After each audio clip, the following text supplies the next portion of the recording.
जय जगन्नाथ बंधु मैंने आशा कर समस्ते भल थे। मु प्रकाश कुमार सतपथी आपण मानू आउ गोटे भल जिनस जनइबी क्यों मनीष तांको जीवन रे से केबे मुख्य पाती ना एमती क्यों मनीष अच्छा क्यों कर्म न करथिले मनीष मुख्य पाए ना कौन कहते विष्णुगुप्त चाणक्य नीति हस्तौ दान वर्जित श्रुतिपूत सारस्वत द्रोहिणी नेत्रौ साधु विलोक रहित पादौ नित्यर्थम गणै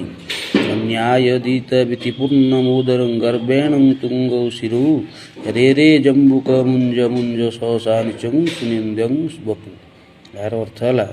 एपरी मनीष जे जीवन में केवे दान दे पारा ना क्या भी किसी दान देले नहीं आउ कर्णरे कौन ज्ञानवाणी गीता भागवत पौराणिक जिनस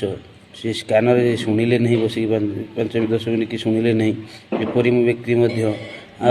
आखि द्वारा जड़े साधु ब्राह्मण पंडित एमान दर्शन देवता एमान दर्शन कर पारला नहीं आउ पाद द्वारा निज पाद द्वारा कौन तीर्थ स्थान गमन कर पाइला नहीं द्वारिका हो कि रामेश्वर हो कि पुरी जगन्नाथ हो कौन तीर्थ स्थान गमन कर पारले नहीं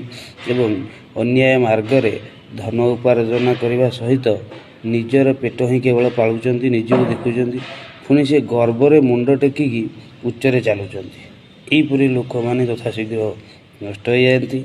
यथाशीघ्र शरीर त्याग हो जाए एवं ये माने केबे मुख्य पाती ना। जय जगन्नाथ। वीडियो केमती लगला कमेंट माध्यम।